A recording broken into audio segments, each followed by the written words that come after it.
Hello friends, स्वागत है आप सभी का इस नए वीडियो में। इसमें हम डिस्कस करने जा रहे हैं KVPY 2017 का केमिस्ट्री सेक्शन। तो जैसे कि मैंने इसके पहले वाले वीडियो में केमिस्ट्री का डिस्कशन किया था जो 2016 में आया था, आज हम स्टार्ट करेंगे 2017 से। तो 2017 में 2 दिन पेपर हुए थे, तो टोटल इसके ऊपर 4 वीडियो बनेंगे। तो फ्रेंड्स, आप सबके एग्ज़ाम में अब ज़्यादा दिन नहीं रह गए हैं, तो मुझे यकीन है कि आपने अपने स्टडी आवर्स इंक्रीज़ कर दिए होंगे और इन वीडियोस के द्वारा मैं आपको छोटे मोटे कॉन्सेप्ट्स रिवाइज कराने की कोशिश करूंगा, ताकि जो इम्पोर्टेंट कॉन्सेप्ट्स हैं वो आप एक बार वापस ब्रश अप कर सकें। तो आइए देखते हैं, जो भी फैक्चुअल क्वेश्चन होंगे उन्हें हम क्विकली गो थ्रू करेंगे और जो भी इम्पोर्टेंट कॉन्सेप्ट्स है उसे मैं एक बार आपको रिवाइज करा दूँगा।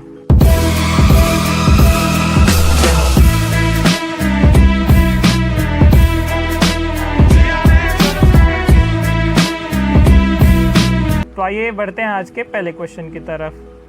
पूछा गया है the major product formed in the following reaction is. तो जैसे आपने ये देखा, ये बेंजीन है और बेंजीन का डेरिवेटिव है जिसके ऊपर NHC डबल बॉन्ड ये ग्रुप लगाया गया है। तो वैसे तो जो NH ग्रुप होता है, NH2 या फिर NH ग्रुप, ये हाईली एक्टिवेटिंग होता है due to presence of lone pair of electron. तो इसके वजह से यहाँ पे इलेक्ट्रॉन डोनेटिंग टेंडेंसी ज़्यादा होगी इन द बेंजीन रिंग और इसके वजह से ये एक्टिवेटिंग ग्रुप की तरह एक्ट कर सकता है। लेकिन यहाँ पे आप देखेंगे एक CO यानी कार्बोनिल भी है। यहाँ पे जो ऑक्सीजन है हाईली इलेक्ट्रोनेगेटिव होता है, इसके वजह से यहाँ पे ऑक्सीजन ये इलेक्ट्रॉन को पुल कर लेगा। यहाँ पे माइनस चार्ज आएगा, C के ऊपर आएगा पॉजिटिव चार्ज और यहाँ पे जो NH था इसका ये जो लोन पेयर रिंग में जाना चाहिए वो यहाँ पे चला जाएगा रेजोनेंस में। तो इसके वजह से जो ओवरऑल रिंग में जो डीलोकलाइजेशन ऑफ इलेक्ट्रॉन होता है वो डिक्रीज़ हो जाता है as compare to single NH अगर हो या NH2 ग्रुप हो। तो इसलिए यहाँ पे ऑर्थो पैरा डायरेक्टिंग नेचर तो दिखेगा, लेकिन ज़्यादा भी स्ट्रॉन्ग ऑर्थो पैरा एक्टिवेटिंग नहीं है। इसे हम माइल्डली एक्टिवेटिंग ग्रुप कह सकते हैं due to the carbonyl which is slightly deactivating the activation of the benzene ring. तो इस पूरे डिस्कशन से हमें ये समझा कि यहाँ पे जो नाइट्रेटिंग मिक्सचर है, यहाँ पे NO2+, जो यहाँ पे इलेक्ट्रोफाइल जनरेट होगा, उसको सब्स्टिट्यूशन होने के लिए 2 जगह या तो ऑर्थो या तो पैरा पे हो सकता है। तो यहाँ पे आप देखेंगे फर्स्ट ऑप्शन में पैरा पोजीशन है तो ये करेक्ट हो सकता है। सेकंड में आप देखेंगे मेटा पे, तो ये मेटा डायरेक्टिंग तो नहीं है। यहाँ पे आपको ऑर्थो पैरा दोनों भी दिया गया है। तो मैंने आपको जैसे बताया ये माइल्डली एक्टिवेटिंग ग्रुप है, तो इसकी वजह से ये दोनों भी जगह पे सब्स्टिट्यूशन नहीं करा सकता। और यहाँ पे लिखा है सिर्फ ऑर्थो, तो ऑर्थो भी थोड़ा सा कम पॉसिबिलिटी है क्योंकि यहाँ पे स्टेरिक इफेक्ट्स भी देखने पड़ेंगे। तो एक नाइट्रो ग्रुप जो है उसके पास खुद ही ऑक्सीजन के जो लोन पेयर ऑफ इलेक्ट्रॉन्स होंगे N के ऊपर, वो खुद ही इलेक्ट्रॉन क्लाउड्स जो होंगे रिपल्शन करेंगे इस NHC डबल बॉन्ड और CH3 ग्रुप के साथ। तो इसलिए जो पैरा पोजीशन पे सब्स्टिट्यूशन है वो मोस्ट फेवरेबल होगा, स्टेरिकली भी और उसके एक्टिवेटिंग नेचर के अनुसार भी। तो इसका करेक्ट आंसर हो जाएगा ऑप्शन A। नेक्स्ट क्वेश्चन एक डायरेक्ट फैक्चुअल क्वेश्चन है बायोमोलिक्यूल से। पूछा गया है among the amino acids threonine, tyrosine, methionine, arginine and tryptophan those which contain an aromatic group in their side chain is. तो आपको पता है अर्जिनिन में नहीं होता, उसके बाद टायरोसिन में होता है और ट्रिप्टोफैन में भी होता है, तो ये करेक्ट हो जाएगा। मिथियोनिन में भी नहीं होता और अर्जिनिन में अगेन नहीं होता। तो अर्जिनिन में आपको बता दूँ ये एक बेसिक अमाइनो एसिड है। तो यहाँ पे हिस्टिडीन, अर्जिनिन और लाइसिन ये तीनों होते हैं बेसिक अमाइनो एसिड। मिथियोनिन और सिस्टीन में सल्फ़र पाया जाता है, ये भी आप एक इम्पॉर्टेंट याद रखिए। मैं आपका साथ में रिवीजन भी करा देता हूँ कि मिथियोनिन और सिस्टीन यही एक ऐसे अमाइनो एसिड है जिनमें सल्फ़र पाया जाता है। थ्रियोनिन में OH मिलता है, साथ ही सीरीन के अंदर भी OH मिलता है, यानी इसमें अल्कोहल ग्रुप पाया जाता है। तो ये सब भी आप साथ में याद रखिए, हो सकता है इससे रिलेटेड अगेन क्वेश्चन बन सकता है।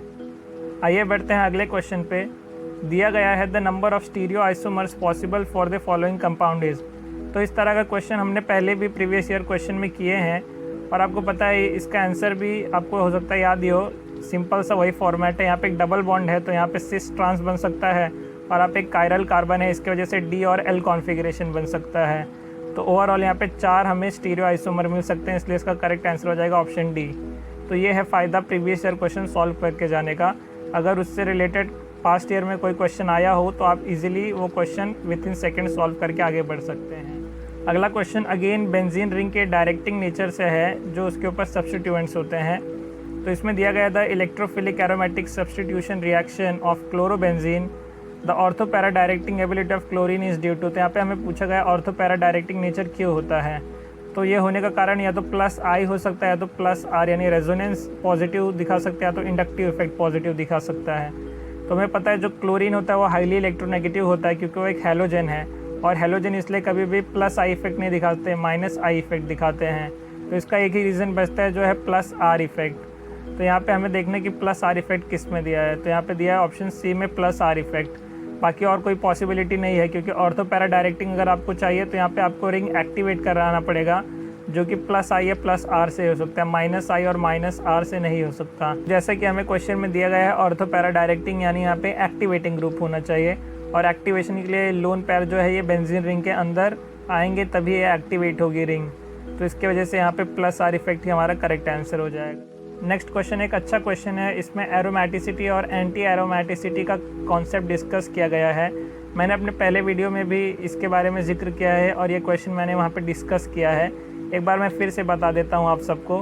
तो एरोमेटिसिटी के लिए आपको देखना पड़ेगा कि कौन सा कंपाउंड हकल्स रूल यानी 4n+2 पाई इलेक्ट्रॉन्स रखता है। साथ में वहाँ पे आपको प्लेनैरिटी देखनी पड़ेगी, यानी मॉलिक्यूल है वो सारे उसमें जो भी कार्बन है या फिर जो भी हेट्रो एटम्स है जैसे नाइट्रोजन ऑक्सीजन, ये sp2 हाइब्रिडाइज होने चाहिए ताकि ये एक प्लेनार स्ट्रक्चर बना सके।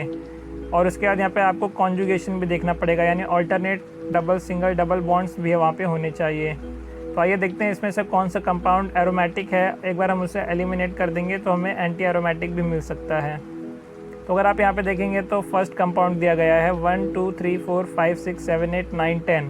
तो यहाँ पे ओवरऑल 10 इलेक्ट्रॉन्स है जो कि इस फॉर्मूले में बैठेंगे अगर हम n का वैल्यू 2 पुट करें, क्योंकि 4 2 8 + 2 10 होता है। तो ये वाला तो एरोमेटिक कंपाउंड है, तो हमें पहचानना है एंटी एरोमेटिक, तो ये तो हो नहीं सकता। तो इससे हम देखेंगे तो ऑप्शन डी और ऑप्शन ए हो गए एलिमिनेट। नेक्स्ट अगर आप देखेंगे तो सेकंड कंपाउंड में यहाँ पे एक कार्बन आपको दिख रहा है sp3 हाइब्रिडाइज, और मैंने आपको कहा था वो कंपाउंड होना चाहिए प्लेनर, उसके लिए सारे जो भी कार्बन है वो sp2 हाइब्रिडाइज होने चाहिए ना कि sp3। तो इससे ऑप्शन 2 भी एलिमिनेट हो जाएगा। और आप देखेंगे ये ऑप्शन सी में दिया गया था सेकेंड ऑप्शन, ये भी एलिमिनेट हो गया। हमारा करेक्ट आंसर आ जाएगा ऑप्शन बी। आप थर्ड कंपाउंड में अगर देखेंगे तो इसका स्ट्रक्चर हम ऐसे बना सकते हैं, ये ऐसे हो जाएगा क्लोज रिंग, यहाँ पे डबल बॉन्ड ओ जो था ये घूम के यहाँ पे माइनस चार्ज आ जाएगा और यहाँ पे प्लस चार्ज आ जाएगा। तो ओवरऑल अगर आप देखेंगे तो यहाँ पे 4 पाई इलेक्ट्रॉन्स हो गए, और इसके वजह से और यहाँ पे sp2 हाइब्रिड हो गया कार्बन, क्योंकि जो कार्बोकटायन होता है वो sp2 हाइब्रिडाइज होता है। तो इसके वजह से आप देखेंगे तो रिंग के अंदर जो प्लेनार स्ट्रक्चर हो जाएगा, एक बार इसके ऊपर sp2 हाइब्रिडाइजेशन हो गया कार्बन का, तो यहाँ पे प्लेनार स्ट्रक्चर होने की वजह से 4 पाई इलेक्ट्रॉन्स हो गए, और 4 पाई इलेक्ट्रॉन्स जो होते हैं वो होते हैं एंटी एरोमेटिक के लिए।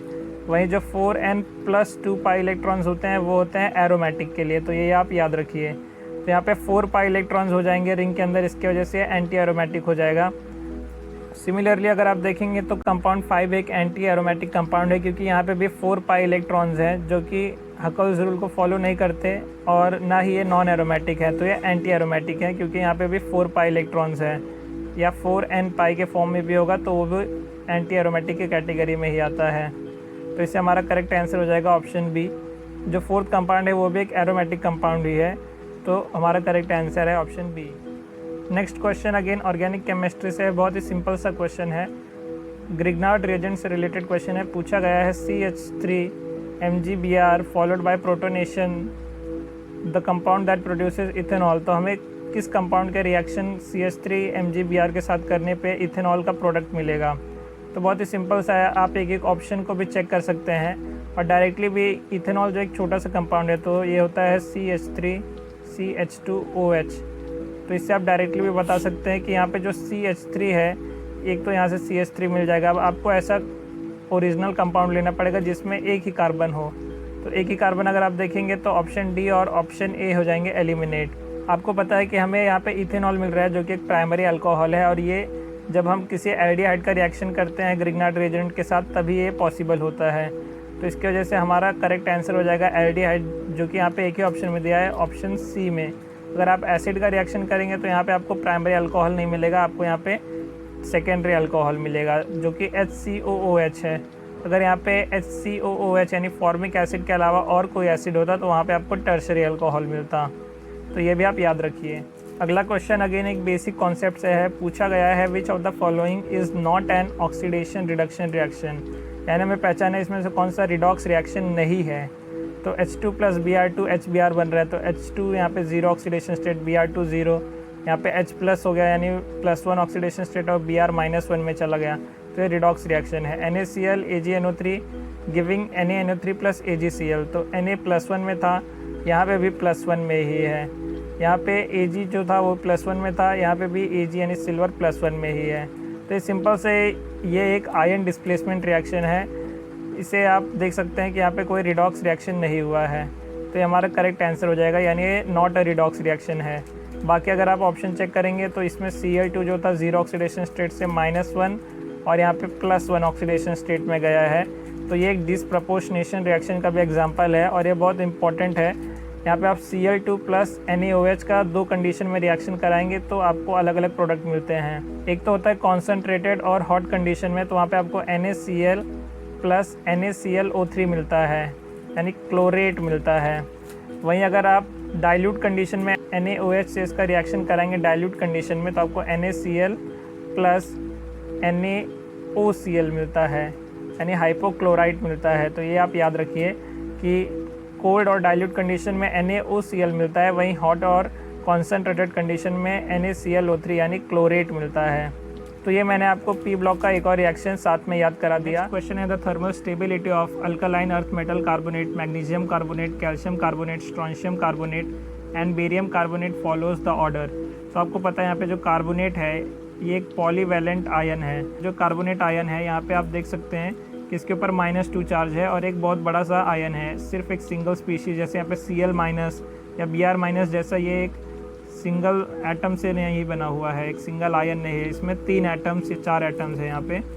तो इसकी वजह से इसका जो साइज़ है काफ़ी बड़ा है और इसके ऊपर जो चार्ज का डिस्पर्शन है वो भी काफ़ी ज़्यादा एरिया में है। तो ये इजीली आप देख सकते हैं पोलराइजेबल है, यानी इसे कोई अगर स्ट्रॉन्ग चार्ज आएगा तो पोलराइज कर सकता है बाय फजान्स रूल। तो जितना बड़ा अनायन होता है उतना ईजी वो पोलराइज हो सकता है। तो आपको पता है कि जितना छोटा आयन होगा उतनी ही ईजीली पोलराइज कर पाएगा इस बड़े से कार्बोनेट आयन को, और इसके वजह से इसका जो थर्मल स्टेबिलिटी होगा वो वीक होगा, यानी जो छोटे एटम्स होंगे, जो छोटे आयन होंगे वो इजीली इनको डिस्टेबलाइज कर देंगे और इनकी स्टेबिलिटी ओवरऑल कम हो जाएगी। तो आपको पता है मैग्नीशियम जो होता है वो स्मॉलेस्ट होता है, पहले अगर आप देखेंगे down the group size increase होता है, तो बेरिलियम फिर मैग्नीशियम, तो ये साइज़ इंक्रीज़ होगा, लास्ट में सबसे बड़ा होगा बेरियम। तो बेरियम का साइज़ सबसे बड़ा है, इसलिए ये ईजिली कार्बोनेट को पोलराइज नहीं कर पाएगा, और पोलराइज ना करने के वजह से यहाँ पे CO2 का एवोल्यूशन नहीं होगा, यानी ये ब्रेक नहीं होगा। और अगर ये ब्रेक नहीं होगा तो यानी ये स्टेबल होगा। स्टेबल होगा, हमें यही पूछा है कि स्टेबिलिटी का ऑर्डर किसका ज़्यादा है। तो इससे हमें पता चल गया कि जिसका साइज़ सबसे बड़ा है सेकेंड ग्रुप में, उसका ही कार्बोनेट सबसे ज़्यादा स्टेबल भी है। तो इससे हमें पता चल गया बेरियम, देन स्ट्रोंशियम, इसके बाद कैल्शियम, और इसके बाद में सबसे जो वीक है वो है मैग्नीशियम। अगर यहाँ पे मैं बेरिलियम दिया होता तो वो सबसे थर्मली अनस्टेबल होता, तो ये ऑर्डर हो जाएगा। तो इसे आप देख सकते हैं हमारा करेक्ट आंसर हो जाएगा ऑप्शन ए। यहाँ पे मैं कम से कम टाइम में ज़्यादा से ज़्यादा क्वेश्चन कवर करने के लिए थोड़े स्पीड में बता रहा हूँ। मुझे लगता है कि आप सबको ये इजीली समझ में आ रहा होगा, क्योंकि आपने बहुत दिन से मेहनत से पढ़ाई किया है, और लास्ट में सिर्फ आपका क्विक रिवीजन हो जाए, इसी इंटेंशन से मैं थोड़ा फास्टली वीडियो बना रहा हूँ ताकि ज़्यादा से ज़्यादा टॉपिक्स को मैं कवर कर सकूँ। अगला क्वेश्चन है 13 ग्रुप से, पूछा गया when a mixture of diborane and ammonia is heated the final product is. तो अगेन बहुत ही सिंपल सा क्वेश्चन, B2H6 + 2NH3 जब हम इसे हीट करते हैं तो इसका जो फाइनल प्रोडक्ट होता है, पहले तो यहाँ पे आपको एक आयन फॉर्मेशन मिलेगा, यानी BH4- ऐसा आयन आपको मिलेगा, और BH2, यहाँ पे NH3 द होल ट्वाइस, ऐसा आपको आयन का जनरेशन मिलेगा। लेकिन ओवरऑल जब आप इसको हीट करेंगे तो इसका B3N3H6 यानी बोराजोल या बोराजीन इसका फॉर्मेशन होता है, जिसे हम इनऑर्गेनिक बेंजीन भी कहते हैं। तो ये होता तो है इनऑर्गेनिक बेंजीन, लेकिन इसकी रिएक्टिविटी बहुत ज़्यादा होती है as compare to normal benzene. ये चीज़ भी आप याद रखिए, क्योंकि यहाँ पे बॉन्ड में बहुत पोलैरिटी है, क्योंकि यहाँ पे बोरॉन और नाइट्रोजन का इलेक्ट्रोनेगेटिविटी डिफरेंस, नाइट्रोजन और हाइड्रोजन का, बोरॉन और हाइड्रोजन का इलेक्ट्रोनेगेटिविटी डिफरेंस अलग अलग है, और इसके वजह से यहाँ पे जो बॉन्ड है वो बहुत ही पोलार है, और इजीली ब्रेक हो सकता है एज़ कम्पेयर टू C6H6 यानी नॉर्मल बेंजीन। तो ये क्वेश्चन भी आने का बहुत चांस है, तो इसलिए आप इसे भी याद रखिए। यहाँ पे फ़िलहाल इस क्वेश्चन का आंसर हो जाएगा ऑप्शन डी यानी बोराजीन। आप कह सकते हैं इलेक्ट्रोकेमिस्ट्री से या फिर आपको डी ब्लॉक से दिया गया है। तो अगर आपको पता है कि रिड्यूसिंग एजेंट, अगर आपने इलेक्ट्रोकेमिस्ट्री का SRP वैल्यूज़ का ऑर्डर याद किया है तो आपको पता होगा जो जिंक होता है उसका -0.7 के अराउंड होता है। तो इसके वजह से इसका जो SRP वैल्यू है एज़ कम्पेयर टू अदर जो निकल, कॉपर और आयरन दिया है उसके कंपैरिजन में सबसे कम है, और इसके वजह से ये स्ट्रॉन्गेस्ट रिड्यूसिंग एजेंट है इन गिवन ऑप्शन में से। तो इसका करेक्ट आंसर हो जाएगा ऑप्शन सी, डायरेक्ट एक फैक्चुअल क्वेश्चन। नेक्स्ट क्वेश्चन है स्टेबिलिटी ऑफ मॉलिक्यूल से। पूछा गया the molecule which is not hydrolysed at 25 degree Celsius by water. तो हमें यहाँ पे बताना है कि कौन सा इसमें से मॉलिक्यूल है जो हाइड्रोलाइज नहीं होगा, यानी जो स्टेबल होगा एट 25 डिग्री सेल्सियस। तो वैसे तो हर एक मॉलिक्यूल अगर हायर टेम्परेचर और प्रेशर लगाया जाए तो हाइड्रोलाइज होने का चांस होता है, लेकिन यहाँ पे हमें एक नॉर्मल रूम टेम्परेचर दिया गया है, तो रूम टेम्परेचर में इसमें से कौन सा मॉलिक्यूल हाइड्रोलाइज नहीं होगा वो बताना है। तो एक क्लासिकल एग्जांपल है कि जो SF6 मॉलिक्यूल होता है, यहाँ पे आप देख सकते हैं कि SF6 का जो होता है ऑक्टाहेड्रल स्ट्रक्चर होता है। यहाँ पे जो फ्लोरीन होता है इसे चारों ओर से सराउंड किए हुए होते हैं। इसके वजह से यहाँ पे जो H2O का मॉलिक्यूल है वो अप्रोच नहीं कर पाता सल्फ़र के पास, जो कि यहाँ पे सेंट्रल मेटल एटम है, और जब तक इसे अप्रोच नहीं करेगा, इसके ऊपर अटैक नहीं करेगा, तो इसका हाइड्रोलाइज करना पॉसिबल नहीं होगा। तो इसके वजह से ये क्लासिकल एग्जांपल है कि SF6 इजीली हाइड्रोलाइज नहीं होता। वैसे ही एक और आप एक्स्ट्रा इन्फॉर्मेशन याद रखिए कि जो CCl4 होता है वो भी इजीली हाइड्रोलाइज नहीं होता। तो ये भी एक एग्जांपल हो गया। अगर ऐसा क्वेश्चन आ गया कि which of the following is not hydrolyse, तो CCl4 भी नॉर्मल रूम टेम्परेचर पे हाइड्रोलाइज नहीं होता। ये दो क्वेश्चन आप हमेशा याद रखिए। अगला क्वेश्चन एक बहुत ही अच्छा क्वेश्चन है P ब्लॉक से। ये क्वेश्चन JEE एडवांस से लेके मेंस तक में आ चुका है, और इसमें हमें पूछा गया है among the following compounds the one which does not produce nitrogen. यहाँ पे हमें प्रिपरेशन ऑफ नाइट्रोजन से क्वेश्चन पूछा गया है। तो हीटिंग करने पे इसमें से कौन सा सॉल्ट है जो नाइट्रोजन गैस नहीं प्रोड्यूस करेगा, ये इंपॉर्टेंट है, याद रखिए। तो आपको पता है जैसे हम अमोनियम डाइक्रोमेट को हीट करेंगे तो यहाँ पे नाइट्रोजन गैस रिमूव होगा, साथ में यहाँ पे H2O के वेपर्स निकलेंगे और Cr2O3 का रेजिड्यू बचेगा। तो ये भी क्वेश्चन आ सकता है कि इसमें से कौन सा कंपाउंड हीट करने पे रेजिड्यू बचेगा। तो यहाँ पे अमोनियम डाइक्रोमेट आ सकता है, लेकिन फ़िलहाल हमें पूछा है कि किसमें नाइट्रोजन नहीं प्रोड्यूस होगा। तो यहाँ पे आप देख सकते हैं नाइट्रोजन प्रोड्यूस हो रहा है। नेक्स्ट है NaN3 यानी सोडियम अजाइड। साथ में आप बेरियम अजाइड भी याद रखिए। सोडियम अजाइड और बेरियम अजाइड के ऊपर भी क्वेश्चन आ चुका है। तो इसे हीट करने पे भी ये प्योर नाइट्रोजन इवॉल्व करता है। तो प्योर मेथड है नाइट्रोजन इवॉल्व करने के लिए, तो अजाइड को हीट कर दीजिए। जो भी कार में शॉक में बचाने के लिए बैग्स होते हैं जो कि एक्सीडेंट के टाइम में इन्फ्लेट हो जाते हैं, उनमें अजाइड सॉल्ट ही यूज़ किए जाते हैं। तो यहाँ पे आपको पता है सोडियम अजाइड दिया गया, इसमें भी नाइट्रोजन इवॉल्व हो सकता है, तो ये भी हमारा आंसर नहीं होगा। नेक्स्ट ऑप्शन है NH4NO2। तो NH4NO2 के लिए भी मैंने आपको ट्रिक बताया था P ब्लॉक वाले वीडियो में कि यहाँ से आप जितने हो सके H2O निकाल दीजिए। तो आप यहाँ पे 2H2O निकाल सकते हैं, बचेगा N2। तो यहाँ पे N2 यहाँ पे गैस के फॉर्म में निकल सकता है, तो यहाँ पे N2 निकलेगा और 2H2O निकलेगा।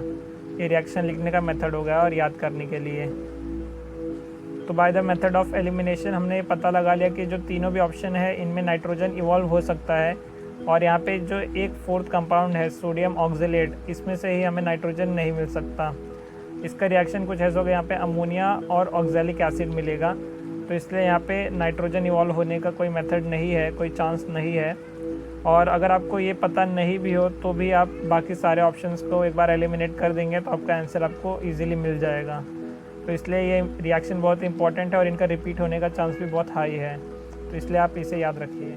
नेक्स्ट क्वेश्चन एक बहुत ही सिंपल सा क्वेश्चन है। पूछा गया है chlorine has 2 naturally occurring isotopes, chlorine 35 and chlorine 37। If the atomic mass of chlorine is 35.45, the ratio of the natural abundance of 35 to 37 chlorine is. तो हमें यहाँ पे क्लोरीन 35 अपॉन क्लोरीन 37 का रेशियो बताना है, और हमें दिया गया है कि इसका जो एटॉमिक मास कैलकुलेटेड है वो 35.45 है। तो आप देख सकते हैं कि ये केमिस्ट्री से ज़्यादा एक मैथमेटिक्स का क्वेश्चन है। आपको पता है एवरेज निकालना, जैसे आप सेंटर ऑफ मास निकालते हैं, position of centre of mass या velocity of centre of mass निकालते हैं, तो क्या करते हैं m1x1 plus m2x2 divided by m1 plus m2। तो सेम आपको यहाँ पे वही एवरेज वाला मेथड यूज़ करना है। आपको m1 इंटू n1 यानी परसेंटेज जो भी होगा उसका रेशियो, प्लस M2 यानी सेकेंड मास जो उसका आइसोटोप है, तो एक का है 35 और दूसरे का है 37 मास। तो हम क्या करेंगे, इसको मल्टीप्लाई करेंगे N1 और N2 से जो हमें फाइंड करना है, और यहाँ पे हमें एवरेज का वैल्यू दिया 35.45। तो यहाँ पे कैलकुलेशन करने पे आपको सिंपल सा N1:N2 का रेशियो मिल जाएगा 3:1। मैं वीडियो में ज़्यादा कैलकुलेशन वाला नहीं बता रहा क्योंकि आप कैलकुलेशन खुद भी कर सकते हैं और वहाँ पे कैलकुलेटर भी अवेलेबल होगा। मेन आपके लिए इस टाइम पे सबसे ज़्यादा इंपॉर्टेंट है कॉन्सेप्ट्स को मैक्सिमम रिवाइज़ करना, ताकि आप एग्ज़ाम में कोई भी क्वेश्चन जो आता हो उसे गलती से भी ना छोड़ के आएँ। तो इससे यहाँ पे करेक्ट आंसर हो जाएगा ऑप्शन बी, 3:1 होगा रेशियो क्लोरीन 35 टू क्लोरीन 37 का। नेक्स्ट क्वेश्चन अगेन एक कॉन्सेप्चुअल क्वेश्चन है, इक्विलिब्रियम से पूछा गया in the reaction C2H6 gas in equilibrium with C2H4 gas plus H2, इसका कुछ टेम्परेचर है, क्लोज्ड वेसल है। तो यहाँ पे क्लोज्ड वेसल पढ़ते आपको याद आना चाहिए कि एक फिक्स्ड वॉल्यूम है, तो यहाँ पे वॉल्यूम चेंज नहीं हो सकता। यहाँ पे आपको एंथैल्पी चेंज डेल्टा H का वैल्यू दिया है 137 kilo joule per mole. Which of the following actions would shift the equilibrium to the right. तो हमें पता है डेल्टा H का वैल्यू अगर पॉजिटिव दिया गया है तो इसकी वजह से जो रिएक्शन है ये एक एंडोथर्मिक रिएक्शन है, यानी यहाँ पे हीट एब्जॉर्ब होगी ना कि इवॉल्व होगी। वहीं अगर ये नेगेटिव होता डेल्टा H का वैल्यू तो यहाँ पे एक्सोथर्मिक रिएक्शन होता, यानी यहाँ पे हीट इवॉल्व हो रही होती।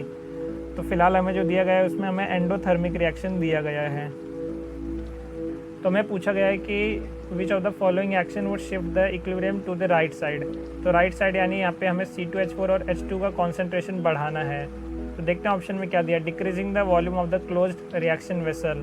अगर हम इस क्लोज्ड वेसल का वॉल्यूम डिक्रीज करेंगे तो आपको पता है कि यहाँ पे वॉल्यूम का रेशियो देखेंगे 1 और यहाँ पे 1 + 1 यहाँ पे 2 ऑलमोस्ट बन रहे हैं। तो यहाँ पे ज़्यादा मोल्स बन रहा है, यहाँ पे 1 मोल ही बन रहा है, और volume is proportional to the number of moles, ये एवोगैड्रो लॉ के अनुसार आपको पता है। तो यहाँ पे नंबर ऑफ मोल्स ज़्यादा है तो यहाँ पे वॉल्यूम भी ज़्यादा लगेगा, और हम तो वॉल्यूम कम कर रहे हैं, तो ये रिएक्शन बैकवर्ड डायरेक्शन में जाएगा ना कि फॉरवर्ड डायरेक्शन में। तो ऑप्शन ए तो हम नहीं कर सकते, क्योंकि अगर हम वॉल्यूम डिक्रीज़ करेंगे तो जो रिएक्शन है वो रिएक्टेंट के साइड में जाना ज़्यादा पसंद करेगा एज़ कम्पेयर टू प्रोडक्ट, और हमें प्रोडक्ट का कॉन्सेंट्रेशन इंक्रीज़ करना है, यानी इक्विलिब्रियम को राइट में शिफ्ट कराना है। नेक्स्ट है decreasing the temperature at which the reaction is perform. तो ये भी गलत है, क्योंकि जो रिएक्शन है उसका डेल्टा H वैल्यू जो है वो है पॉजिटिव, और पॉजिटिव डेल्टा H होने का मतलब ये है कि जितना जितना हम टेम्परेचर इंक्रीज़ करेंगे जितना ज़्यादा, उतना ज़्यादा रिएक्शन फॉरवर्ड डायरेक्शन में जाएगा, यानी प्रोडक्ट के साइड में जाएगा, क्योंकि उस रिएक्शन में हमें खुद एनर्जी देना पड़ रहा है बाहर से, एंडोथर्मिक है। तो एंडोथर्मिक है यानी अगर हम बाहर से टेम्परेचर इंक्रीज़ करके एनर्जी इंक्रीज़ करेंगे तो वो रिएक्शन प्रोडक्ट की साइड में जाएगा। वहीं अगर ये एक्सोथर्मिक होता तो हमें टेम्परेचर डिक्रीज़ करना पड़ता, लेकिन फ़िलहाल हमें एंडोथर्मिक रिएक्शन दिया गया, इसलिए ऑप्शन बी भी हमारा रॉन्ग हो जाएगा। अगला ऑप्शन है adding an inert gas to the close reaction vessel.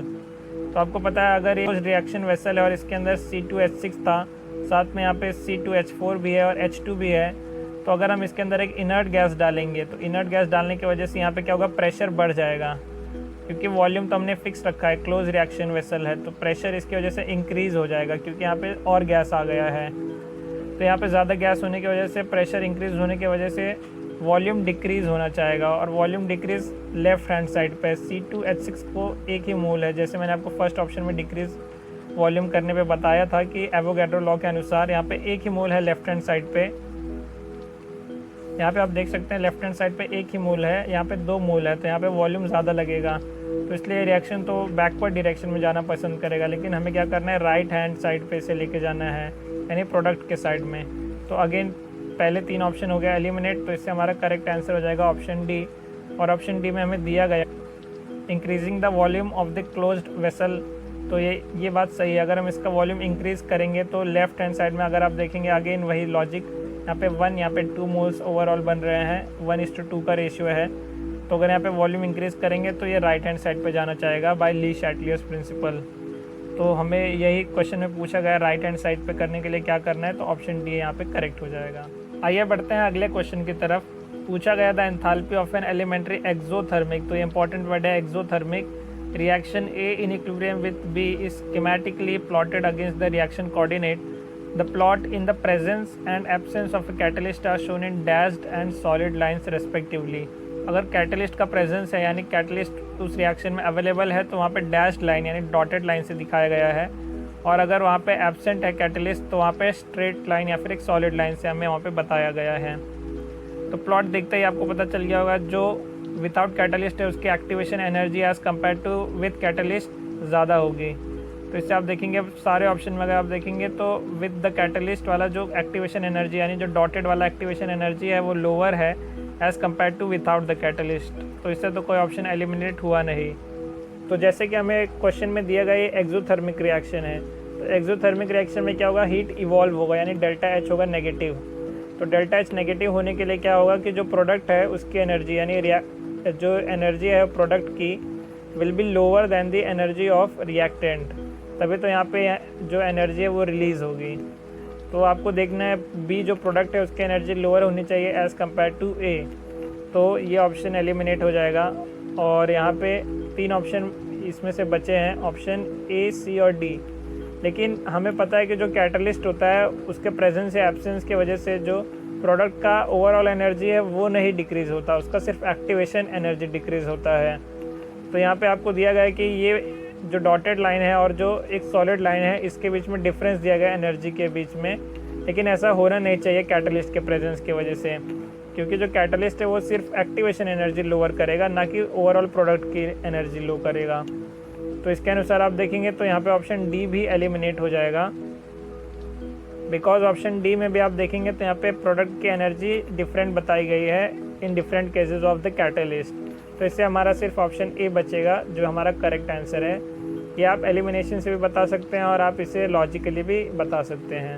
एक स्टैंडर्ड कर्व है जो आपको कैटलिस्ट के प्रेजेंस और एब्सेंस में सिखाया जाता होगा काइनेटिक्स में, तो इससे भी आप इसे डायरेक्टली सॉल्व भी कर सकते हैं, लेकिन फिर भी मैंने जिन्हें नहीं पता होगा तो उनके लिए एक बार बता दिया है। तो ये KVPY वालों का एक one of the favourite topic है, तो इससे कैटालिसिस से और जो भी सरफेस केमिस्ट्री और काइनेटिक्स से रिलेटेड क्वेश्चन है उसके ऊपर आप अच्छे से एक बार प्रैक्टिस करके जाइए, क्योंकि ऐसे ग्राफ रिलेटेड क्वेश्चन वो लोग बहुत सारे पूछ लेते हैं। तो इसलिए आपको इनकी एक बार first order, second order reaction, इनके सबके इक्वेशन और जो भी इनके ग्राफ है वो अच्छे से एक बार समझ के जाना चाहिए एग्जाम में। अगला क्वेश्चन अगेन एक स्ट्रेट फॉरवर्ड क्वेश्चन है आयोनिक इक्विलिब्रियम से। पूछा गया है MgOH twice is precipitated when NaOH is added to a solution of Mg2+. If the final concentration of Mg2+ is 10⁻⁻10 molar, the concentration of OH- in this solution is।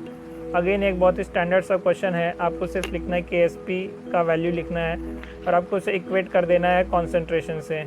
तो KSP का value हमें दिया है, solubility product का value दिया है 5.6 × 10⁻12, तो हमने वो लिख लिया है यहाँ पे सॉल्युबिलिटी प्रोडक्ट का वैल्यू। फिर आपको पता है जो MgOH ट्वाइस होता है, जब उससे अगर हम डिसोशिएट करेंगे तो ये स्पेरिंगली सॉल्युबल है, तो इसकी वजह से Mg2+, यहाँ पे एरो इस डायरेक्शन में होगा, Mg2+ और यहाँ पे 2OH- मिलेगा। तो इसलिए हम इसका जब भी इक्वेशन लिखेंगे तो Mg2+ का कॉन्सेंट्रेशन होगा, साथ में OH- का स्क्वायर हो जाएगा यहाँ पे। तो जैसा कि आप यहाँ पे देख सकते हैं, यहाँ पे OH- का स्क्वायर हो जाएगा। तो हमें यहाँ पे Mg2+ का कॉन्सेंट्रेशन का वैल्यू दिया ही गया है, तो उसे हम यहाँ पे डिवाइड करेंगे तो आएगा 5.6 × 10⁻², OH- का स्क्वायर हो जाएगा कॉन्सेंट्रेशन का। इसका अगर हम अंडर रूट लेंगे तो OH- का हमें कॉन्सेंट्रेशन मिल जाएगा जो होगा 0.24। तो अगेन बहुत ही सिंपल, इसमें आपको ज़्यादा कैलकुलेशन भी नहीं करना पड़ेगा और इजीली करने वाला, विथिन 1 मिनट सॉल्व करने वाला क्वेश्चन आयोनिक इक्विलिब्रियम से। अगला क्वेश्चन है इलेक्ट्रोकेमिस्ट्री से। तो ये one of the favourite topic, again ये KVPY का फेवरेट टॉपिक है और सेक्शन 2 में इससे बहुत सारे क्वेश्चन आते ही रहते हैं, 1-2 क्वेश्चन तो पक्के हैं। सेक्शन 1 में भी इसके 1-2 क्वेश्चन आ ही जाते हैं, जैसे वो SRP वैल्यू वाला था थोड़ी देर पहले मैंने आपको बताया, और ये अगेन इलेक्ट्रोलिसिस से है। तो पूछा गया है a constant current 0.5 ampere is passed for 1 hour through aqueous solution of AgNO3 copper sulphate AlF3। तो इस टाइप का जैसे आपको क्वेश्चन दिखे जहाँ पे आपको अलग अलग वैलेंसी फैक्टर दिख रहा हो, जैसे AgNO3 में देखेंगे तो +1 ऑक्सीडेशन स्टेट है Ag का मेटल का, कॉपर सल्फेट में +2 है, AlF3 में एल्यूमिनियम का +3 है। तो आपको समझ जाना चाहिए ये फैराडे लॉ से ही रिलेटेड क्वेश्चन है। तो यहाँ पे दिया गया the ratio of the mass of the metal deposited on the cathode is. तो देखा, जैसे मैंने कहा था कि यहाँ पे मास ऑफ मेटल हमें पूछा गया है इलेक्ट्रोलिसिस करने के बाद कितना डिपॉजिट होगा। तो Mag, MCu, MAl are the molar masses of the respective metals. तो जैसा कि आपको पता है कि सेम अमाउंट ऑफ करंट के लिए जो भी नंबर ऑफ इक्विवेलेंट्स होंगे वो इक्वली डिपॉजिट होंगे। तो ये फैराडेज सेकंड लॉ में आपको पता है इलेक्ट्रोलिसिस के कि नंबर ऑफ इक्विवेलेंट्स इक्वली होंगे अगर सेम अमाउंट ऑफ यहाँ पे हम करंट पास कर रहे हैं, यानी यहाँ पे हम करंट इनटू टाइम अगर मल्टीप्लाई करेंगे तो सेम अमाउंट ऑफ चार्ज पास करने पे सेम नंबर ऑफ इक्विवेलेंट्स यहाँ पे हमें डिपॉजिट मिलेंगे। तो अगर हमें यहाँ पे नंबर ऑफ मोल्स निकालना है तो आपको पता है मोल्स होता है equivalent number of equivalent divided by valency factor. यहाँ पे आपको पता है वैलेंसी फैक्टर मैंने बताया था Ag का +1 होगा, कॉपर का +2 होगा, एल्यूमिनियम का +3 होगा। तो इससे अगर हम एक LCM से मल्टीप्लाई कर देंगे जो यहाँ पे 6 है तो यहाँ पे रेशियो हो जाएगा 6:3:2। तो ये रेशियो में जो है इनका मास यानी नंबर ऑफ मोल्स डिपॉजिट होंगे एट द कैथोड। तो इससे अगर आप देखेंगे तो 6 mAg 3 mCu और 2 mAl यानी इतने मास यहाँ पे कैथोड पे डिपॉजिट होंगे। तो अगर आप ये ऑप्शन मैच करेंगे तो ऑप्शन सी में ये ऑप्शन मैच हो जाएगा। अगला क्वेश्चन है केमिकल काइनेटिक्स से पूछा गया है, a reaction has an activation energy of 209 kilo joule per mole, the rate increases 10 folds. तो रेट इंक्रीज होने का मतलब है कि यहाँ पे रेट कांस्टेंट भी 10 टाइम्स इंक्रीज हुआ होगा। तो इसे हम ऐसे लिख सकते हैं K2 = 10 टाइम्स ऑफ इनिशियल अगर हम K1 मानते हैं और फाइनल अगर हम K2 मानते हैं तो ये इसका 10 टाइम्स हो गया होगा। When the temperature is increase from 27 degree Celsius, तो 27 डिग्री सेल्सियस को अगर हम केल्विन में लिखेंगे तो T1 हो जाएगा 300 केल्विन। 2x डिग्री सेल्सियस तो T2 हो जाएगा 273 + x केल्विन। ये होगा गिवन। तो मैंने आपको पहले भी बताया है कि जब भी फिज़िकल केमिस्ट्री का क्वेश्चन हो उसमें आप अगर आप पहले गिवन लिख लेंगे तो आपको उसका अप्रोच और आपको उसका फॉर्मूला इजीली पता चल जाएगा कौन सा यूज़ करना है। तो जैसे आप यहाँ पे देख सकते हैं यहाँ पे K, T ये सब वेरिएबल्स हैं और हमें यहाँ पे फाइंड करना है एक्टिवेशन एनर्जी दिया गया है, हमें यहाँ पे टेम्परेचर फाइंड करना है। तो यहाँ पे आपको जो अरेनियस इक्वेशन 2 पॉइंट फॉर्म है वो याद आना चाहिए, K = A × E⁻⁸ तो यहाँ पे अगर आप लॉग लेंगे तो इसका इक्वेशन आप यूज़ कर सकते हैं ये क्वेश्चन सॉल्व करने के लिए। तो यहाँ पे आपको सिर्फ फार्मूला में वैल्यूज़ पुट करने हैं, वो हो जाएगा log K2/K1 तो हो जाएगा log 10 = तो E यहाँ पे एक्टिवेशन एनर्जी किलो जूल्स में दिया, तो इसे हम ये याद रखें कि आपको इसे किलो जूल से जूल में कन्वर्ट करना है, SI यूनिट्स में कन्वर्ट करना है। तो किलो यानी होता है 10⁻3, तो इससे हम मल्टीप्लाई करेंगे, यहाँ पे 2.303 × R का वैल्यू पुट करेंगे और यहाँ पे 1/300 - 1/T हम लोग यहाँ पे फाइंड कर सकते हैं। तो एक बार हम 1/T का वैल्यू कैलकुलेट करेंगे, सिंपल सा कैलकुलेशन है अगेन। तो यहाँ पे हम T का वैल्यू कैलकुलेट करेंगे लेकिन हमें यहाँ पे डिग्री सेल्सियस में पूछा गया है, तो यहाँ पे हमें इसे 273 इसमें से माइनस करना पड़ेगा। तो इससे हमारा जो फाइनल x का वैल्यू आ जाएगा वो हो जाएगा 35 डिग्री सेल्सियस। तो ये हो जाएगा हमारा करेक्ट आंसर।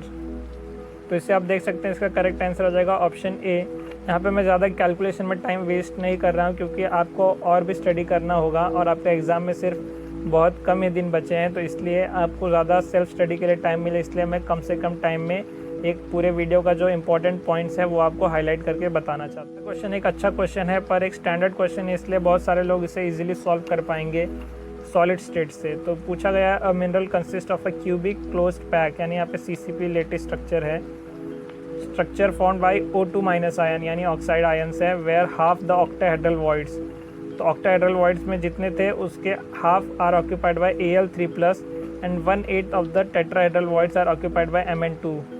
तो फॉर एग्जांपल हम मान लेते हैं कि O2- यहाँ पे कितने होंगे, CCP लेटिस स्ट्रक्चर है, तो CCP लेटिस स्ट्रक्चर में जो भी एटम्स होते हैं वो होते हैं 4। तो यहाँ पे O2- का नंबर हो जाएगा 4 और ऑक्टाहेड्रल वॉइड्स भी उतने ही होने चाहिए, लेकिन यहाँ पे हाफ ही ऑक्यूपाई है, यानी हाफ × 4 यहाँ पे एल्यूमिनियम होगा, यानी यहाँ पे 2 एल्यूमिनियम होंगे फॉर 4 O2-। अब बचे हुए 1/8 जो टेट्राहेड्रल वॉइड्स हैं, तो जो टेट्राहेड्रल वॉइड्स होते हैं वो जो CCP बनाता है उसके डबल होते हैं।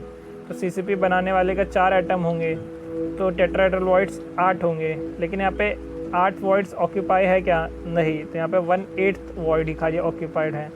तो 1/8 ऑफ 8 इतने हो जाएंगे हमारे Mn, तो यानी मैंगनीज 2+ आयन, तो यहाँ पे 1/8/8 हो जाएगा 1, तो एक Mn2+ होगा। एल्यूमिनियम हमने कैलकुलेट किया 2 होगा और CCP बनाने वाला ऑक्सीजन 4 होगा। तो बहुत ही सिंपल सा इसका एम्पेरिकल फार्मूला आ गया, और एम्पेरिकल क्या इसका डायरेक्ट आंसर ही आ गया। इसका फार्मूला हो जाएगा Mn Al2O4, यानी इसका करेक्ट आंसर हो जाएगा ऑप्शन बी। तो अगेन बहुत ही सिंपल सा स्टैंडर्ड क्वेश्चन, जिन्होंने इसे एक भी बार प्रैक्टिस किया होगा इस टाइप का क्वेश्चन, वो इजीली इसे 1 मिनट के अंदर सॉल्व करके आगे बढ़ सकते हैं। आज का लास्ट क्वेश्चन है एटॉमिक स्ट्रक्चर से, बहुत ही सिंपल सा क्वेश्चन अगेन पूछा गया है। For a 4p orbital the number of radial and angular nodes respectively are. तो एंगुलर नोड आपको पता है जो L का वैल्यू होता है वही हमारा एंगुलर नोड का वैल्यू भी होता है। तो p ऑर्बिटल के लिए L का वैल्यू होता है 1, s ऑर्बिटल के लिए L का वैल्यू होता है 0। ऐसे ही अगर आप देखेंगे तो d के लिए होता है L का वैल्यू 2 और f के लिए होता है L का वैल्यू 3। तो ये तो आपको याद रखना ही होगा और ये बहुत सिंपल भी है। तो यहाँ पे L का वैल्यू 1 हो जाएगा। तो इससे अगर आप देखेंगे तो ऑप्शन डी सिर्फ करेक्ट आ रहा है एंगुलर नोड के लिए। आपको रेडियल नोड्स कैलकुलेट करने की भी ज़रूरत नहीं है, लेकिन फिर भी मैं आपको बता देता हूँ जो टोटल नोड्स होते हैं वो होता है n-1। टोटल नोड्स n-1 होते हैं, उसमें से जो एंगुलर नोड्स होते हैं वो होते हैं L।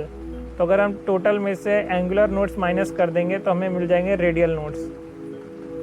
तो नोड्स को हम ऐसे डिफाइन करते हैं कि दीज आर द पॉइंट्स या these are the surfaces in the space where the probability of finding the electron is almost zero, यानी एकदम नेग्लिजिबल होता है, ज़ीरो प्रोबेबिलिटी होती है। ऐसे स्पेस को या ऐसे पॉइंट इन द स्पेस या ऐसे सरफेसेस को हम कहते हैं नोड, या नोडल प्लेन भी हो सकता है। एक पॉइंट ही नहीं ज़रूरी है, एक प्लेन भी हो सकता है, एक सरफेस भी हो सकता है।